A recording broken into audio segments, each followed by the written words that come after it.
músculo tendinoso que va a separar tanto lo que es la cavidad torácica del abdominal, tiene la forma de una cúpula con la convexidad hacia el tórax.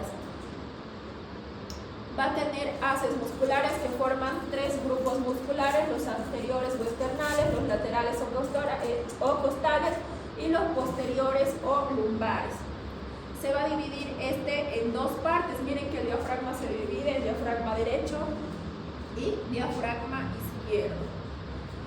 El diafragma derecho está situado más alto que el izquierdo, alcanza por delante la altura del cuarto espacio intercostal, mientras que el izquierdo alcanza la quinta costilla. La inervación motriz está a cargo del nervio frénico, la inervación sensitiva también al nervio frénico en su porción central, pero las porciones periféricas del diafragma se da a través de los nervios del sexto al 12 nervio intercostal.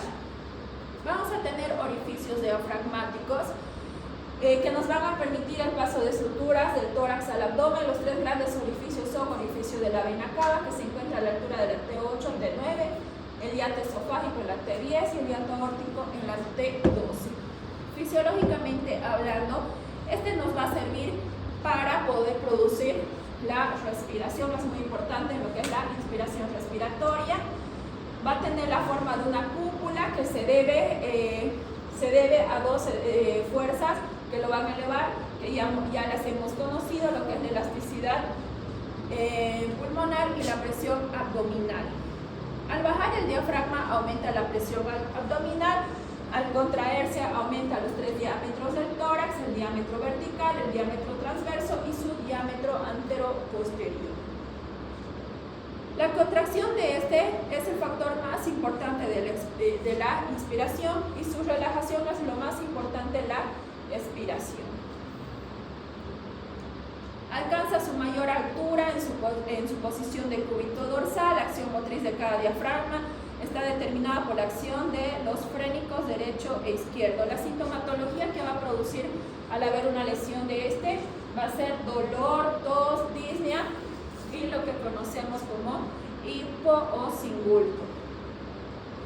El dolor puede ser de localización variable, puede ser toracoabdominal, puede ser en hombro, puede ser lateral, es espontáneo, se exacerba con los esfuerzos, la tos y la respiración profunda.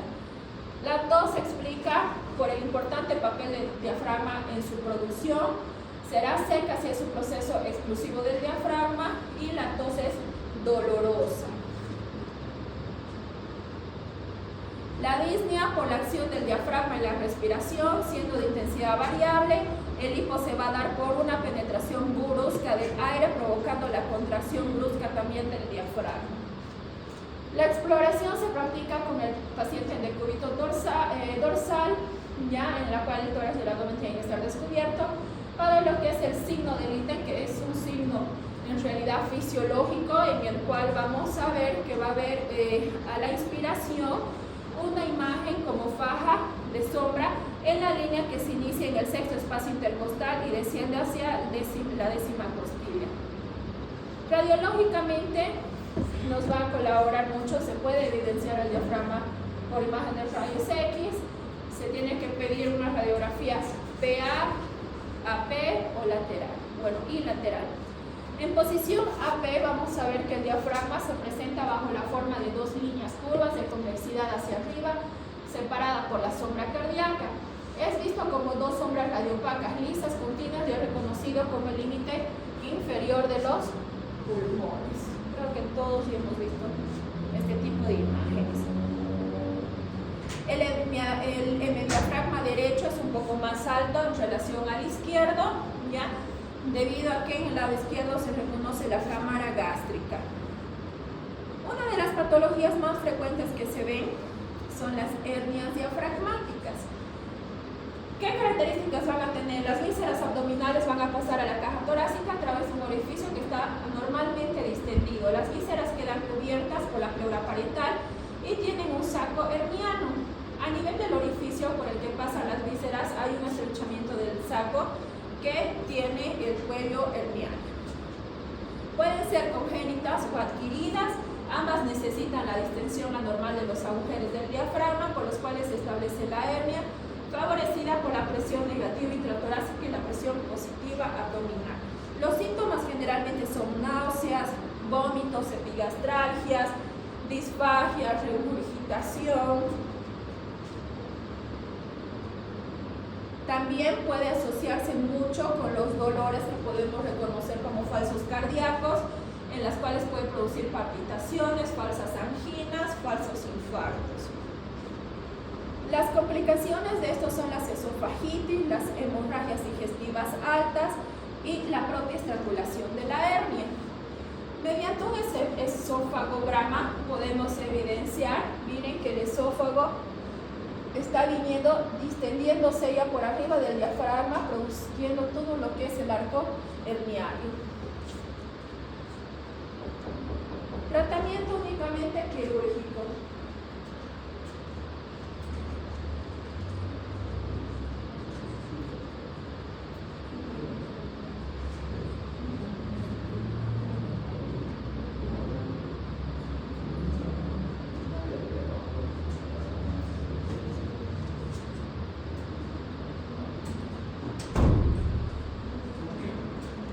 El tratamiento generalmente es quirúrgico, ¿ya? Pueden ser asintomáticas e inclusive y no presentar ningún tipo de molestia y por lo tanto no necesitar tratamiento, y también ayuda mucho a mejorar la sintomatología, el tratamiento médico con el cambio de hábitos, con dietas, evitar ácidos, ¿ya? Y definitivamente las hernias complicadas o estranguladas pues es solamente la cirugía, ¿no? Ahora también podemos tener las hernias traumáticas y no traumáticas. Las hernias traumáticas puede ser debido a un trauma abierto o cerrado en la parte inferior del tórax o el abdomen superior. Puede haber la entrada inmediata del contenido abdominal hacia el tórax con hemorragia o signos de estrangulación. Puede haber un periodo latente que puede extenderse por años entre el trauma y la aparición de síntomas. Inclusive, los síntomas son irreductibilidad.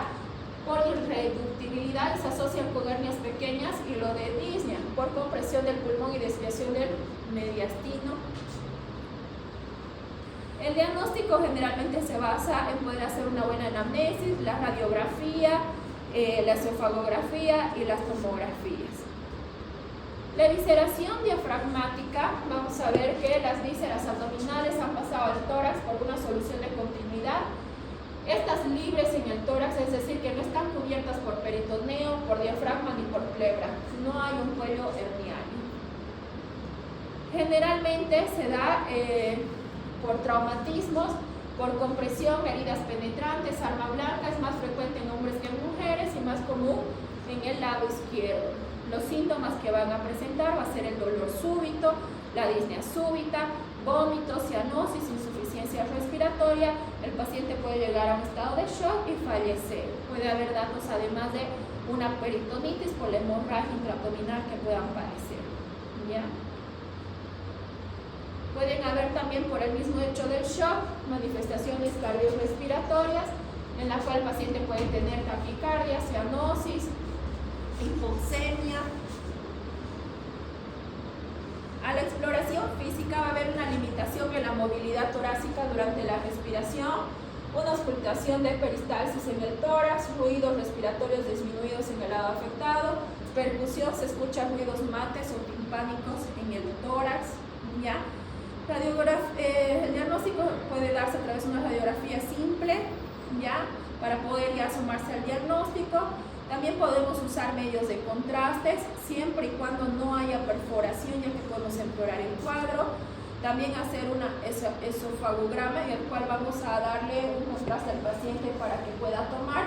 Y desde el momento que empieza a tomar hay que empezar a hacer una serie de rayos X para ver que vaya progresando el líquido. También la paroscopía o la parotomía directamente exploratoria. Ahí vemos una imagen en la cual vamos a ver todo el contenido intestinal y abdominal en el lado izquierdo. Creo que en esta vamos a visualizar más, en la cual todo lo que es la cámara gástrica ha pasado a lo que es el tórax. El tratamiento únicamente es quirúrgico, ¿ya? Y es más muchas veces de característica urgente. Otra patología que se ve mucho, y con esto vamos a terminar, es la parálisis diafragmática, ¿ya? Generalmente la parálisis diafragmática puede inclusive ser asintomática, los pacientes tener desde un carácter genético y nunca haberse percatado de que haya tenido este tipo de malformación, ¿ya? Implica una pérdida de movimiento del diafragma, puede ser derecho o izquierdo, o puede ser ambos, debido a la interrupción de la transmisión de impulsos nerviosos que puede darse por los siguientes.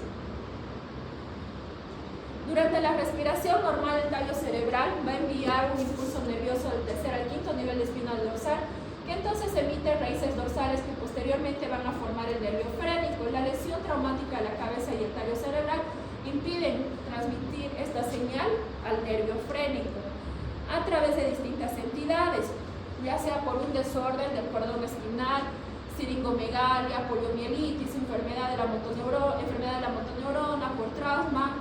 Esto va a disminuir el impulso y el estímulo al cordón espinal cervical.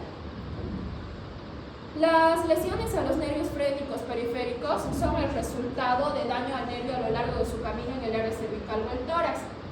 Varias entidades clínicas pueden afectar los nervios frénicos periféricos directamente, como cuáles, como las cirugías de corazón abierto, la manipulación quiropráctica de la columna cervical, la radioterapia, la desmielinización como el síndrome de Guillain-Barré, la uremia, las lesiones de estiramiento y el trauma propiamente. La parálisis unilateral es más común que la bilateral. La causa más frecuente es la invasión al nervio frénico, puede ser por un tumor, generalmente cáncer de pulmón. La lesión del mismo puede ser también por cirugía torácica o abdominal en las cercanías del nervio. Se sugiere el diagnóstico cuando se encuentra un hemidiafragma elevado en la radiografía del tórax. La mejor confirmación es una prueba de la inhalación. Cuando se observa a un paciente con fluoroscopía mientras inhala, el diafragma paralizado se moverá paradójicamente hacia arriba debido a la presión intratorácica negativa. Los pacientes con diafragma unilateral paralizado suelen encontrarse asintomáticos, su capacidad vital y su capacidad pulmonar total están reducidas máximo hasta un 25% cada uno. Si el paciente se encuentra asintomático con una radiografía normal, no se aconseja en realidad ningún tipo de tratamiento. Ahora, ¿qué pasa si tenemos una parálisis bilateral? Las causas más frecuentes son la lesión alta de la médula espinal, los traumas, la esclerosis múltiple, las enfermedades de la neurona motora, la miastenia grave, la poliomielitis, el síndrome de Guillain-Barré. Casi siempre producen una morbilidad grave en los adultos. La mayoría de los pacientes con debilidad diafragmática grave presentan insuficiencia respiratoria que empeora con la atonía, frecuentemente complicadas con cardiopatía pulmonar, insuficiencia ventricular, neumonías, generalmente nunca vienen solas. El grado de debilidad diafragmática se cuantifica mejor midiendo las presiones transdiafragmáticas. El tratamiento más adecuado es la ventilación asistida durante todo el día. Si el nervio hacia el diafragmático está intacto, podemos usar también marcapasos diafragmáticos que puedan ser una alternativa viable. Nosotros hasta el momento no las realizamos en nuestro país. Y eso sería, jóvenes. Con eso hemos concluido absolutamente todo. ¿Ibas repasando? Sí, señora. Hasta aquí va a ser el parcial.